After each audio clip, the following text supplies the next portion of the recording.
일본 열도가 발칵 뒤집혔습니다. 저는 일본이 가르친 모든 걸 거부합니다. 진짜 역사는 한국에 있었습니다. 한 여고생의 양심 고백으로 전국 각지에서 모여든 또 다른 여고생들. 그들은 학교 옥상에 올라가 피켓을 들고 외쳤습니다. 한국에서 본 진실을 일본이 인정할 때까지 우리는 여기서 절대 내려가지 않겠습니다. 상상도 못한 사태에 일본 정부는 긴급 대책본부를 꾸렸고 일본 언론은 연일 대서특필하며 패닉에 빠졌습니다. 도대체 이 소녀들은 한국에서 무슨 일이 있었을까요? 일본의 자존심을 송두리째 무너뜨린 충격적인 사건. 지금부터 그 숨겨진 이야기를 공개합니다. 그 전에 대한민국을 자랑스럽게 생각하신다면 좋아요와 구독 한 번씩 부탁드립니다. 그럼 시작하겠습니다. 저는 사야카, 일본 도쿄의 고등학교 3학년생이에요. 평범한 학생이었던 제 인생은 학교 내 역사 동아리 지도 교사가 저를 불러 한국 관련 특별 프로젝트를 제안했을 때 크게 바뀌었습니다. 처음엔 단순한 조사 활동인 줄 알았죠. 하지만 그 자리에는 진정한 일본 역사 수호회라는 우익단체 소속 어르신도 함께 계셨어요. 사야카, 너는 우리 학교에서 가장 뛰어난 학생이야. 역사에 관심도 많고 글솜씨도 좋지. 한국에 가서 그들의 실태를 리포트해줬으면 해. 그 어르신은 제 눈을 똑바로 쳐다보며 말씀하셨죠. 저는 속으로 두근거렸어요. 해외 취재라니. 대학 입시에도 도움이 될 테고 제 이력서에 빛나는 한 줄이 추가될 거라고 생각했으니까요. 그분들은 웃으며 제게 자료 봉투를 건넸습니다. 이건 내가 알아야 할 진실이야. 한국인들이 어떻게 우리 역사를 왜곡하고 있는지 말이야. 집에 돌아와 그 봉투를 열었을 때 저는 숨이 막혔습니다. 독도는 일본 땅이라는 주장부터 위안부 문제는 거짓말이라는 자료들, 심지어 한국의 경제 발전은 일본의 도움으로 이루어졌다는 내용까지. 그들은 제가 이런 관점으로 한국을 취재하길 원했어요. 할아버지께 이 이야기를 했더니 눈빛이 달라지시더군요. 좋은 기회구나. 한국의 민낯을 똑똑히 보고 와라. 우리 가문은 대대로 진정한 일본 정신을 지켜왔어. 내가 자랑스럽구나. 저는 그날 밤 창가에 앉아 생각했어요. 어렸을 때부터 역사 수업에서 배웠던 내용과 우익단체가 준 자료들 사이에서 혼란스러웠지만 할아버지를 실망시키고 싶지 않았습니다. 그리고 솔직히 말하자면 한국에 대한 호기심도 컸어요. 그들이 정말 자료에 쓰인 것처럼 반일 감정으로 가득 찬 나라인지 확인하고 싶었죠. 출발 전날 제가 맡은 임무는 더욱 구체화됐어요. 한국의 거리 곳곳을 촬영해 낙후된 모습을 포착하고 반일 시위 현장을 취재하며 한국인들이 얼마나 일본을 적대시하는지 증명하라. 이것이 제 지시사항이었습니다. 가방을 싸면서 저는 스스로에게 다짐했어요. 이건 단순한 여행이 아니야. 내 조국을 위한 임무야. 그렇게 믿으며 저는 처음으로 한국행 비행기에 올랐죠. 비행기 창문 너머로 보이는 구름을 바라보며 생각했습니다. 과연 내가 이 임무를 성공적으로 수행할 수 있을까? 한국은 정말 우리가 알고 있는 그런 나라일까? 가슴속의 불안과 기대, 그리고 작은 죄책감이 뒤섞였지만 저는 그것을 애국심이라는 이름으로 눌러담았어요. 그때는 이 여행이 제 인생을 완전히 바꿔놓을 거라는 사실을 전혀 몰랐답니다. 머릿속엔 온통 한국의 민낯만 생각했으니까요. 비행기가 이륙하며 도쿄의 불빛이 점점 작아지는 것을 보며 저는 다시 한번 다짐했어요. 나는 일본을 위해 진실을 밝혀낼 거야. 하지만 제가 찾게 될 진실은 제가 상상했던 것과는 완전히 다른 것이었습니다. 인천공항에 발을 디뎠을 때 저는 우익단체가 주입한 이미지와 전혀 다른 광경에 놀랐어요. 깨끗하고 현대적인 공항, 세련된 시설들. 솔직히 도쿄 하네다보다 더 인상적이었죠. 하지만 저는 곧 마음을 다잡았습니다. 겉모습만 번지르르한 거야. 진짜 한국은 이런 모습이 아닐 거야. 게이트를 나오자 한 청년이 제 이름이 적힌 팻말을 들고 서 있었어요. 강민수. 제 가이드라고 했죠. 키가 크고 밝은 미소를 지닌 청년이었습니다. 사야카 씨, 일본에서 오신 걸 환영합니다. 저는 이번에 사야카 씨의 한국 취재를 도울 강민수입니다. 유창한 일본어에 저는 살짝 당황했어요. 일본어를 어디서 배웠나요? 저도 모르게 의심스러운 눈빛으로 물었죠. 강민수는 웃으며 답했어요. 대학에서 일본학을 전공했고 1년간 교환학생으로 오사카에 있었어요. 일본 문화와 역사에 관심이 많습니다. 차에 타자마자 저는 작전을 개시했어요. 강민수 씨는 독도가 한국 땅이라고 생각하나요? 일본에서는 다케시마라고 부르는데 그는 운전대를 잡은 채 침착하게 대답했습니다. 역사적 자료와 국제법적으로 봤을 때 독도는 우리 땅이에요. 하지만 사야카 씨, 우리가 서로의 역사를 이해하는 건 중요하죠. 갈등보다는 대화가 필요하다고 생각합니다. 예상 외의 차분한 대응에 저는 당황했어요. 감정적인 반응을 기대했는데 강민수는 논리적으로 자신의 생각을 전달했거든요. 서울로 향하는 고속도로에서 저는 다시 도발적인 질문을 던졌습니다. 한국인들은 왜 일본에 대해 그렇게 적대적인가요? 우리는 한국에 많은 기술과 인프라를 제공했잖아요. 강민수는 잠시 침묵했다가 차분하게 말했어요. 사야카 씨, 역사는 항상 양면이 있어요. 우리는 35년간의 식민 지배를 겪었고 그 상처가 아직 아물지 않은 부분도 있죠. 하지만 요즘 한국 젊은이들은 일본 문화를 좋아하고 많은 한국인이 일본 여행을 즐깁니다. 적대감보다는 서로 이해하려는 노력이 중요하다고 생각해요. 서울 시내에 들어서자 강민수는 자랑스럽게 도시를 소개했습니다. 현대적인 빌딩들, 첨단 기술이 접목된 대중교통, 깨끗한 거리. 저는 카메라를 들고 당혹스러워했어요. 낙후된 모습을 촬영하라는 지시를 받았는데 눈앞에 펼쳐진 서울은 제가 상상했던 것과 너무 달랐으니까요. 강남 지역은 세계적인 IT 기업들이 모여있는 곳이에요. 한국의 경제 성장을 이끈 중심지죠. 강민수가 설명했어요. 저는 억지로 냉소적인 질문을 던졌습니다. 이런 발전은 모두 미국의 도움 때문 아닌가요? 한국은 원래 가난한 나라였잖아요. 강민수는 미소를 지으며 당당하게 대답했어요. 물론 국제적 협력이 있었지만 이 모든 발전은 한국인의 피와 땀으로 이루어진 겁니다. 전쟁 후 폐허에서 세계 10위권 경제 대국으로 성장한 건 우리 스스로의 노력이었어요. 일본도 메이지 유신 후 스스로 발전했듯이 우리도 그랬습니다. 그의 말에 반박할 수 없었어요. 역사적 사실들을 정확히 알고 있었고 감정에 치우치지 않고 논리적으로 설명했기 때문이죠. 저는 속으로 당황했습니다. 이건 내가 예상했던 한국인의 모습이 아니야. 첫날 일정을 마치고 호텔에 돌아와 일기를 쓰면서 저는 혼란스러웠어요. 한국은 제가 들었던 것처럼 낙후되거나 반일 감정으로 가득 찬 나라가 아니었습니다. 오히려 현대적이고 세련된 나라였고 강민수 같은 청년은 역사에 대해 깊이 이해하면서도 감정적이지 않았죠. 내일은 어떤 한국을 만나게 될까? 저는 점점 제가 맡은 임무에 의문을 품기 시작했습니다. 진실이란 무엇일까? 내가 지금까지 배워온 역사는 얼마나 진실에 가까울까? 이런 질문들이 제 마음속에서 꿈틀거리기 시작했어요. 창밖으로 보이는 서울의 불빛들이 제 의문을 더 깊게 만들었습니다. 이렇게 발전한 도시가 정말 우리가 배운 것처럼 일본의 도움으로만 이룩된 것일까? 그리고 강민수의 당당하고 침착한 모습은 제가 상상했던 적대적인 한국인의 이미지와 너무 달랐어요. 저는 혼란스러움 속에서 잠이 들었습니다. 둘째 날, 우리는 서울의 주요 관광지를 돌아다녔어요. 경복궁의 웅장함에 저는 감탄했습니다. 일본의 성들과는 다른 아름다움이 있었죠. 강민수는 조선 왕조의 역사를 열정적으로 설명했어요. 사야카 씨, 이 궁전은 1395년에 지어졌지만 임진왜란 때 불타버렸어요. 그 후 재건되었다가 일제강점기에 대부분이 철거됐습니다. 지금 보시는 건물들은 해방 후 복원된 것들이죠.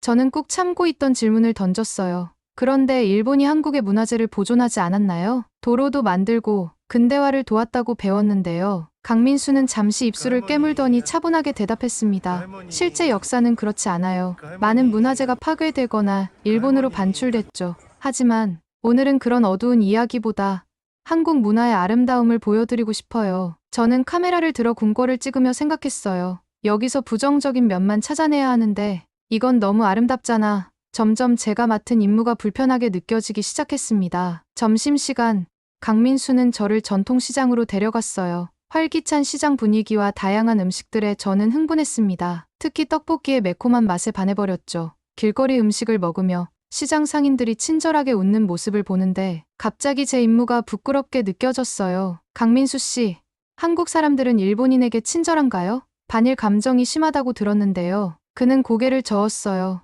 물론 역사적으로 어려운 부분이 있지만 대부분의 한국인들은 일본인 개인에게 적대적이지 않아요. 오히려 일본 문화를 좋아하는 젊은이들이 많죠. 제 친구들도 일본 드라마와 음악을 즐깁니다. 오후에는 북촌 한옥마을을 방문했어요. 전통 가옥들 사이를 걸으며 저는 계속해서 한국의 단점을 찾으려 애썼지만 점점 그런 마음이 사라지고 있었습니다. 대신 아름다운 풍경을 진심으로 감상하고 있는 제 모습을 발견했죠. 이 한옥들은 정말 아름답네요. 일본 전통 가옥과는 다른 매력이 있어요. 솔직한 감탄이 제 입에서 나왔어요. 강민수는 기뻐하며 더 열심히 설명해 주었습니다. 한옥은 자연과 조화를 이루도록 지어졌어요. 계절에 따라 온도를 조절하는 지혜가 담겨 있죠. 해가 지기 시작할 때 강민수는 저를 남산 서울타워로 데려갔어요. 저녁 노을에 물든 서울을 내려다보며 저는 감동했습니다. 빛나는 도시의 모습이 너무 아름다웠거든요. 사야카 씨, 내일은 특별한 곳으로 안내해 드릴게요. 강민수가 조용히 말했어요. 어디인데요? 저는 호기심에 물었습니다. 위안부 역사관이요. 한일 역사에서 가장 아픈 부분 중 하나죠. 힘든 장소일 수 있지만 진실한 화해를 위해서는 과거를 직시해야 한다고 생각해요. 저는 숨이 막혔어요.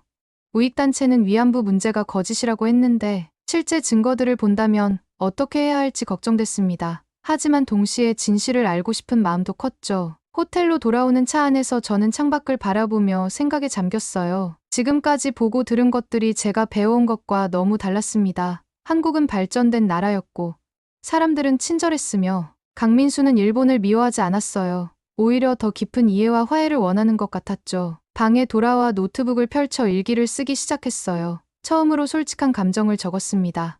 한국은 내가 생각했던 것과 다르다. 그들이 보여준 역사적 자료들은 무시할 수 없을 만큼 구체적이고 명확하다. 내일 위안부 역사관에서 진실을 마주할 수 있을까? 마음속에서 무언가가 조금씩 바뀌고 있었어요. 그날 밤 우익단체에서 이메일이 왔어요. 진행 상황을 보고하라. 간단한 메시지였습니다. 저는 키보드 앞에서 망설였어요. 정직하게 제가 본 것을 보고해야 할까? 아니면 그들이 듣고 싶어하는 이야기를 꾸며내야 할까? 저는 결국 모호하게 조사 중입니다. 곧 보고 드리겠습니다. 라고만 답장했어요. 그리고 다시 창밖의 서울 야경을 바라보며 깊은 생각에 잠겼습니다. 내일의 방문이 두렵기도 하고 기대되기도 했으니까요. 셋째 날 아침, 저는 긴장된 마음으로 강민수를 만났어요. 오늘은 위안부 역사관을 방문하는 날이었으니까요. 차 안에서 저는 조용히 창밖을 바라보며 생각에 잠겼습니다. 우익단체의 자료들과 지금까지 본 한국의 모습 사이에서 혼란스러웠죠. 사야카 씨, 오늘 보게 될 내용은 매우 고통스러울 수 있어요. 하지만 진실을 알아야 진정한 화해가 시작된다고 생각합니다. 강민수의 목소리가 진지했어요. 역사관에 들어서자 숨이 막힐 듯한 느낌이 들었습니다. 벽면에는 할머니들의 증언과 사진들, 일본군 문서 복사본들이 전시되어 있었어요. 저는 떨리는 손으로 카메라를 꺼내 증거 자료들을 촬영했습니다. 이건 우익단체를 위한 것이 아니라 제 자신을 위한 기록이었죠. 한 사진 앞에서 강민수가 멈춰 섰어요. 사진 속 소녀는 제 나이쯤 되어 보였습니다. 이 소녀는 15살 때 끌려갔대요. 제 할머니와 같은 나이였죠. 강민수의 눈에 눈물이 고이는 것을 보았어요. 그의 감정은 연기가 아니었습니다. 진심으로 아파하고 있었죠. 할머니는 이런 이야기를 절대 하지 않으셨어요. 너무 고통스러워서. 돌아가시기 전에야 조금씩 말씀하셨죠. 저는 가슴이 찢어지는 듯한 아픔을 느꼈어요. 지금까지 믿어왔던 위안부는 거짓말이라는 주장이 무너지는 것을 느꼈습니다. 실제 문서와 증언들, 그리고 강민수의 진심 어린 눈물 앞에서 저는 더 이상 눈을 감을 수 없었어요. 정말 미안해요. 제가 작게 속삭였습니다. 강민수는 고개를 저었어요. 사야카 씨가 사과할 일이 아니에요. 우리는 역사에서 배우고 더 나은 미래를 만들어야 해요. 증오가 아니라 이해를 통해서요. 역사관을 나와 우리는 조용한 카페로 향했어요. 저는 머릿속이 복잡했습니다. 지금까지 배워온 역사와 오늘 본 증거들 사이의 간극을 어떻게 받아들여야 할지 몰랐죠. 강민수 씨, 솔직히 말할게요. 저는 반한 리포트를 작성하라는 임무를 받고 왔어요. 한국의 부정적인 모습을 찾아내서요. 갑자기 제 비밀을 털어놓았습니다. 강민수는 놀라워 보였지만 곧 미소 지었어요. 알고 있었어요. 사야카 씨의 질문들에서 느껴졌거든요. 하지만 괜찮아요.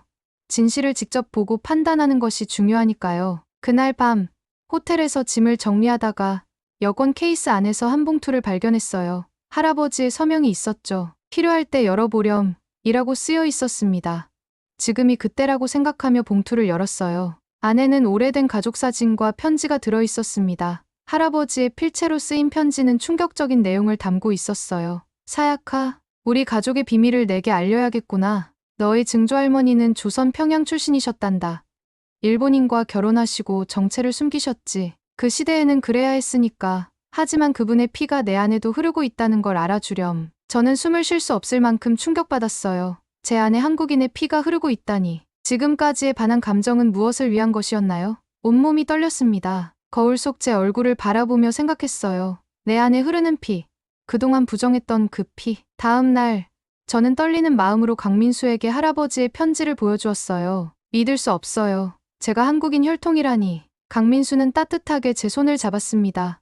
사야카 씨, 그건 내가 알아야 할 진짜 역사야. 당신은 양국의 피를 가진 소중한 존재예요. 그리고 그는 태블릿을 꺼내 한 문서를 보여주었어요. 이건 위안부 명부의 일부예요. 정부 기밀 해제 후 공개된 자료죠.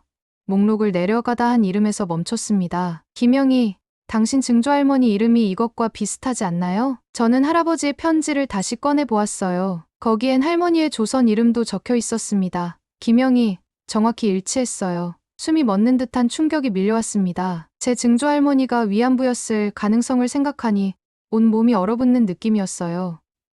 이건 확실한 증거는 아니에요. 같은 이름을 가진 사람이 많을 수 있으니까 강민수가 조심스럽게 말했어요. 하지만 할아버지께서 이런 편지를 남기신 이유가 있을 거예요. 어쩌면 할아버지도 진실을 알고 계셨을지도 몰라요. 저는 그날 하루 종일 멍한 상태로 지냈습니다. 강민수는 제 상태를 이해하고 조용히 옆에 있어 주었어요. 우리는 한강변을 걸으며 이야기를 나눴습니다.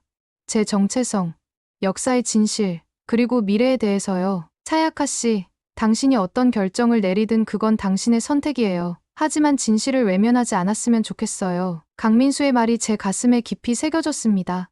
호텔로 돌아와 저는 밤새 생각했어요. 제가 맡은 임무, 할아버지의 편지, 그리고 지금까지 본 한국의 모습까지 모든 것이 뒤섞였습니다.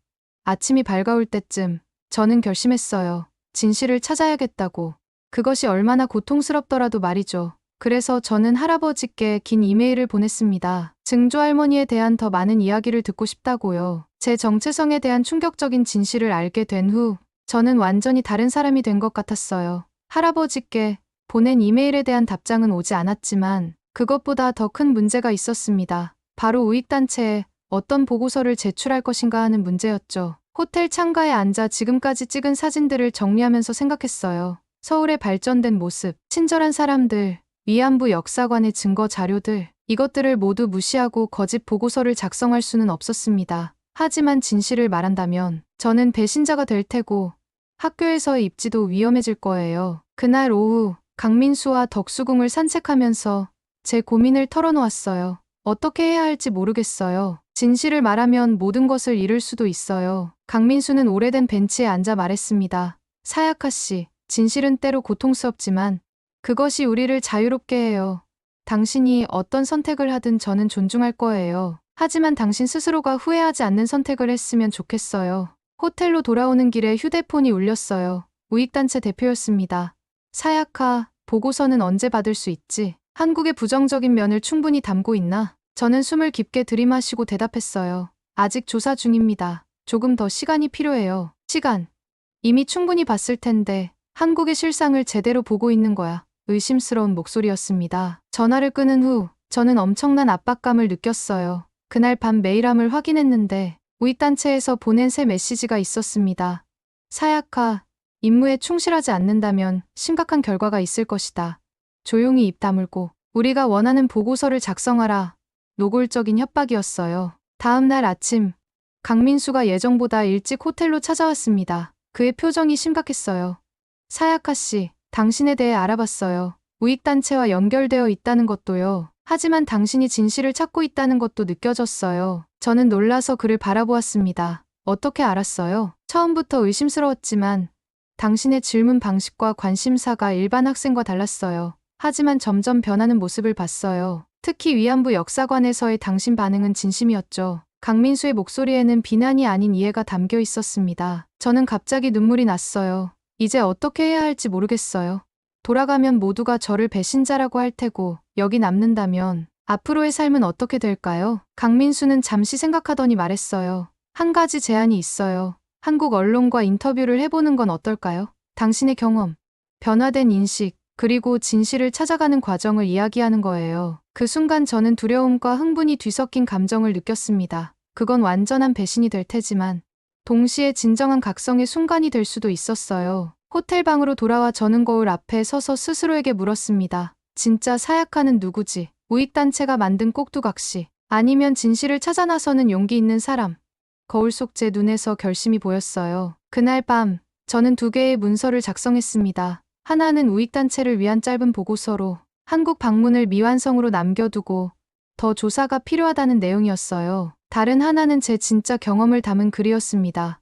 변화된 인식, 발견한 진실, 그리고 제 정체성에 대한 새로운 이해까지. 다음 날 강민수의 도움으로 저는 한국의 주요 언론사와 인터뷰를 했어요. 떨리는 목소리로 제 이야기를 시작했죠. 저는 일본에서 한국의 부정적인 모습을 취재하라는 임무를 받고 왔습니다. 하지만 제가 발견한 진실은 전혀 달랐어요. 인터뷰가 진행되는 동안 저는 점점 더 자신감을 얻었습니다. 위안부 문제의 진실, 한국의 발전상, 그리고 제 안에 흐르는 한국인의 피까지 모든 것을 솔직하게 이야기했어요. 마지막으로 카메라를 보며 말했습니다. 저는 더 이상 거짓으로 포장된 역사를 전달하는 도구가 되지 않겠습니다. 진실을 마주하는 것이 때로는 고통스럽지만 그것이 진정한 화해의 시작이라고 믿습니다.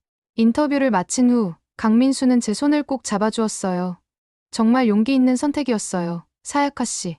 호텔로 돌아와 저는 할아버지께 긴 이메일을 보냈습니다. 제가 발견한 모든 것, 그리고 제가 내린 결정에 대해 솔직하게 썼어요. 할아버지, 저는 진실을 선택했습니다. 비록 그것이 할아버지를 실망시킬지라도 저는 제 양심에 따라 행동해야 했어요. 그리고 저는 제 안에 흐르는 한국인의 피를 더 이상 부정하지 않겠습니다. 메일 보내기 버튼을 누르는 순간 저는 깊은 숨을 내쉬었어요. 이제 돌이킬 수 없는 강을 건넜다는 것을 알았죠.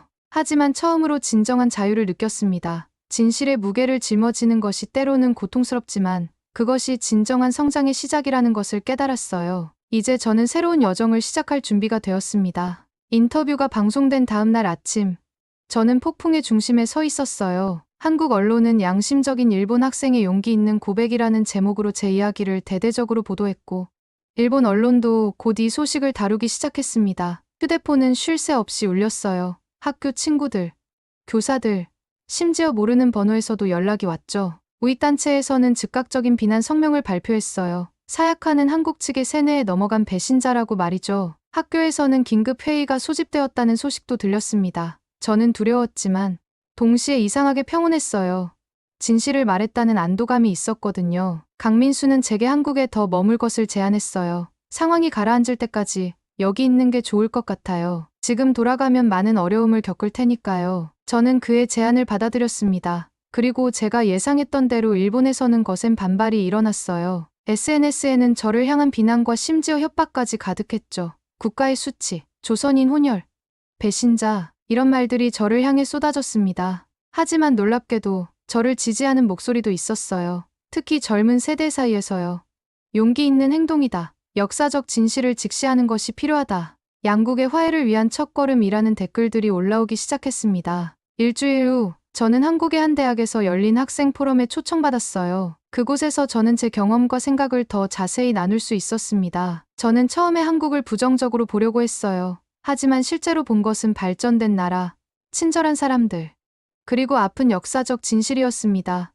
특히 위안부 문제는 더 이상 외면할 수 없는 현실이에요. 포럼이 끝난 후 여러 일본 유학생들이 저에게 다가왔어요. 우리도 비슷한 생각을 하고 있었어요. 하지만 말할 용기가 없었죠. 한 학생이 속삭였습니다. 그때 저는 제가 단지 한 개인의 이야기가 아니라 세대 간의 인식 변화를 대변하고 있다는 것을 깨달았어요. 그러나 모든 것이 긍정적인 것은 아니었습니다. 일본으로 돌아갈 날이 다가올수록 두려움도 커졌어요. 학교에서는 재적 위기에 처했다는 소식이 들려왔고 우익 세력의 데모도 있었다고 했죠. 심지어 저희 집 앞에서 시위가 벌어졌다는 소식까지 들렸습니다. 그때 제 휴대폰으로 이메일이 왔어요. 할아버지였습니다. 일주일 동안 답장이 없었는데 드디어 온 거예요. 떨리는 손으로 메일을 열었습니다. 사야카, 내가 한 선택이 쉽지 않았을 것이다. 처음에는 분노했지만 곰곰이 생각해보니 내 증조할머니가 생각났구나. 그분도 자신의 정체성으로 평생 고통받으셨어. 내가 용기 있게 진실을 말한 것. 할아버지도 이제는 이해한다. 돌아오면 많은 이야기를 하자. 할아버지의 이해는 제게 큰 힘이 되었습니다.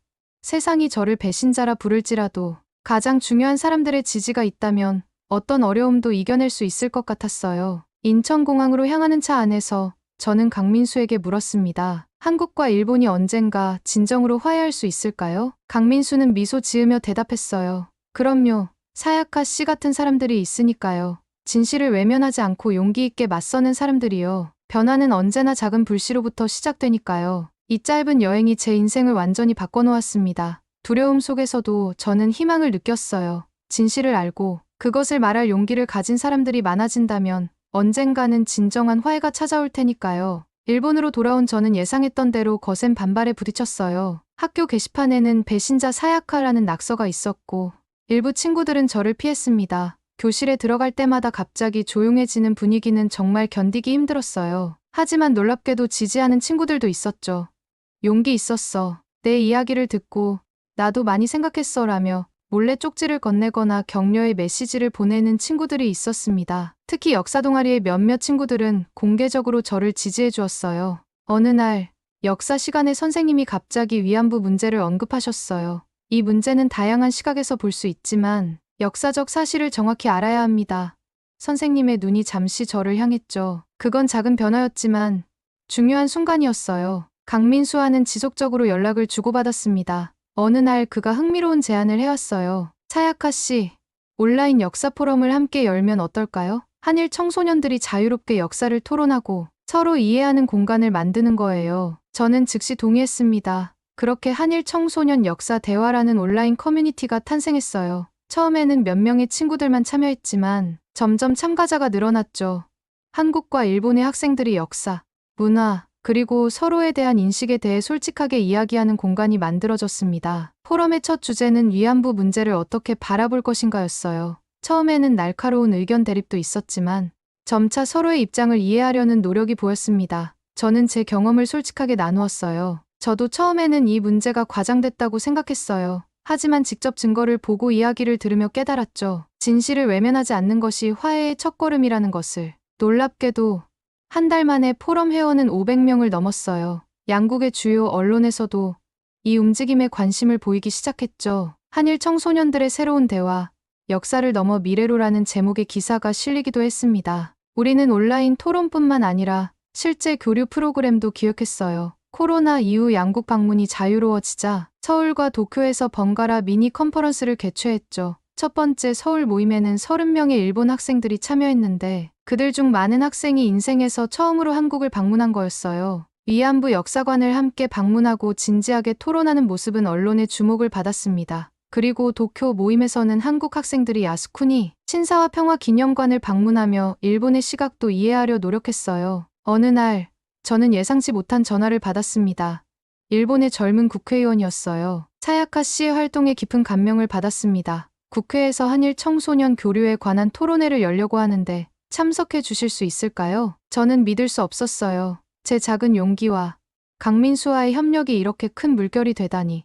국회 토론회에서 저는 떨리는 목소리로 말했습니다. 우리 세대는 과거의 적대감으로부터 자유로워질 수 있어요. 하지만 그렇다고 역사를 잊으라는 것은 아닙니다. 오히려 역사를 정확히 알고, 인정하고, 그로부터 배우는 것이 진정한 화해의 시작이라고 생각해요. 강민수도 화상으로 토론회에 참여했어요. 양국의 미래는 우리 젊은 세대의 손에 달려 있습니다. 우리는 과거의 실수를 반복하지 않을 거예요. 대신 서로 존중하고 이해하는 새로운 관계를 만들어갈 겁니다. 토론회 이후 우리의 활동은 더욱 활발해졌어요. 학교 교과서 검토 모임, 공동 역사 연구 프로젝트, 심지어 한일 청소년 평화 선언문을 작성하기도 했죠. 물론 여전히 많은 장애물이 있었지만 우리는 포기하지 않았습니다. 그해 겨울, 우리는 더 큰 도전을 시작했어요.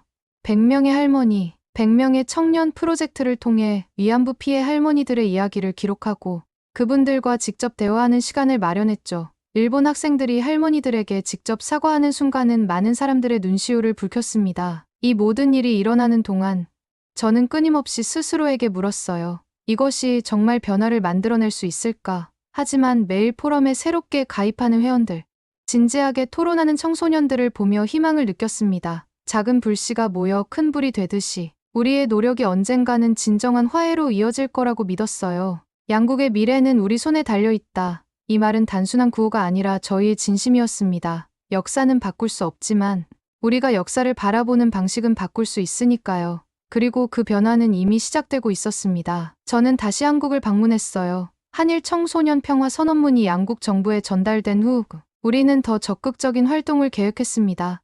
인천공항에 도착했을 때 처음 왔을 때와는 완전히 다른 기분이었어요. 그때는 임무를 가진 스파이 같은 기분이었지만 이제는 제2의 고향을 찾아온 것 같은 편안함이 있었습니다. 강민수는 활짝 웃으며 저를 맞이했어요. 차야카, 1년 만이네요. 많이 변했어요. 강민수가 말했습니다. 저도 웃으며 대답했어요. 네, 많이 달라졌죠. 이제 일본에서도 이런 활동을 하는 것이 그렇게 이상한 일이 아니게 됐어요. 우리의 첫 일정은 위안부 할머니들을 위한 추모비 앞에서 헌화하는 것이었습니다. 그곳에는 양국에서 온 50여 명의 청년들이 모여 있었어요. 저는 떨리는 마음으로 연단에 섰습니다. 1년 전, 저는 이곳에서 제 인생을 바꾸는 진실을 마주했어요. 그리고 그 진실은 저를 자유롭게 했습니다. 오늘 우리가 여기 모인 것은 과거를 기억하고 미래를 약속하기 위해서입니다. 우리는 역사의 아픔을 잊지 않을 것이며 동시에 그 아픔을 넘어 함께 걸어갈 것을 약속합니다. 한 할머니가 휠체어를 타고 나오셔서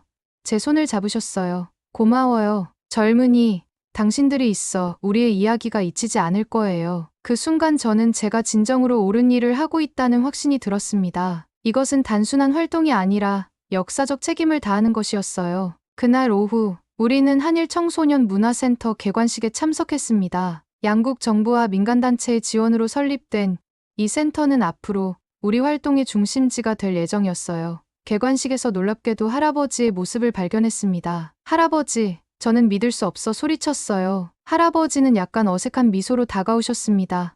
사야카, 내가 하는 일을 직접 보고 싶었단다. 할아버지가 한국 땅을 밟으실 거라고는 상상도 못했어요. 평생 한국에 대한 부정적인 감정을 가지고 계셨으니까요. 할아버지는 조용히 말씀하셨습니다. 내 증조할머니의 고향을 찾아봤다.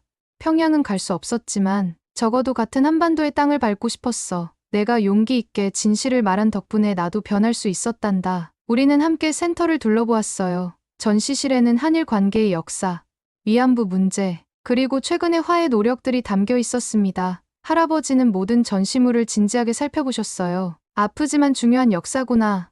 할아버지가 작게 중얼거리셨습니다. 그 모습에서 저는 할아버지의 내면의 변화를 느낄 수 있었어요. 개관식이 끝난 후 할아버지는 제게 봉투 하나를 건네셨어요. 이건 내 증조할머니의 일기야. 내가 오랫동안 숨겨왔지. 이제는 내가 가지고 있어야 할 것 같아. 떨리는 손으로 봉투를 열었어요. 낡은 일기장 안에는 한글과 일본어가 뒤섞인 글씨가 빼곡했습니다. 첫 페이지에는 이런 글이 있었어요. 내 이름은 김영희. 하지만 이제 다카하시 유키코라고 불린다. 내 고향 평양의 하늘을 다시 볼 수 있을까? 눈물이 흘렀어요. 이것은 단순한 역사책에서 읽는 이야기가 아니라 제 피 속에 흐르는 실제 역사였으니까요. 할아버지도 눈물을 참지 못하셨습니다. 할머니는 평생 자신의 정체성으로 고통받으셨어. 한국인이라는 이유로 차별받을까 봐 늘 두려워하셨지. 하지만 이제 내가 그 아픔을 치유하고 있구나. 다음 날, 우리는 할머니들이 계신 나눔의 집을 방문했습니다. 할아버지도 함께였어요. 처음에는 어색하고 긴장된 분위기였지만 할아버지가 깊이 고개를 숙이며 말씀하셨습니다. 제 손녀가 용기 있게 진실을 말하지 않았다면 저는 여전히 무지 속에 살고 있었을 겁니다. 할머님들께 진심으로 사과드립니다. 할머니 한 분이 천천히 다가오셔서 할아버지의 손을 잡으셨어요. 우리는 미움이 아니라 이해를 원했던 거예요. 이렇게 마음을 열어주셔서 고맙습니다. 그 순간 저는 눈물을 참을 수 없었어요. 이것이 바로 진정한 화해의 시작이라고 느꼈으니까요.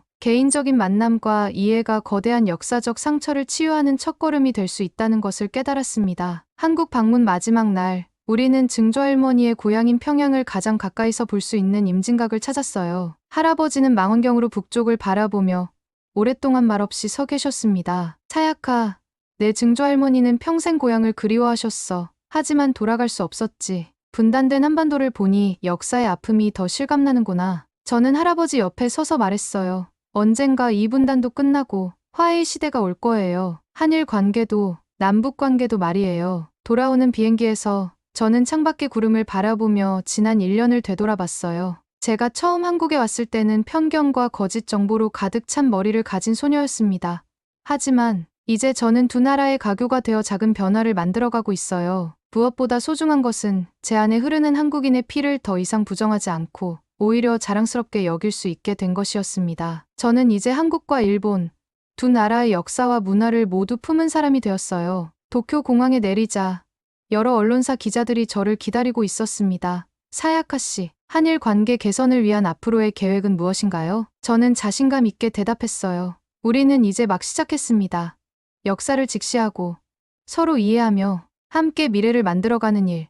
그것은 한 세대의 노력으로 끝나지 않을 거예요. 하지만 우리가 첫 발을 내딛었다는 것이 중요합니다. 창밖으로 보이는 도쿄의 밤하늘 아래 저는 생각했습니다. 우리의 인연은 피로 맺어졌지만 우리의 미래는 평화로 쓰여 나갈 것이라고. 그리고 그 여정에 저는 자랑스럽게 함께할 것이라고요. 할머니, 이제 당신의 목소리가 잊히지 않을 거예요. 약속해요. 지금까지 사야카였습니다. 제 사연을 들어주셔서 감사합니다. 마지막으로 1초밖에 걸리지 않는 구독과 좋아요, 알림 설정은 영상 제작에 큰 힘이 됩니다. 지금까지 여러분들과 감동적인 사연을 나누고 싶은 감동의 수다입니다. 오늘도 건강한 하루 보내세요. 감사합니다.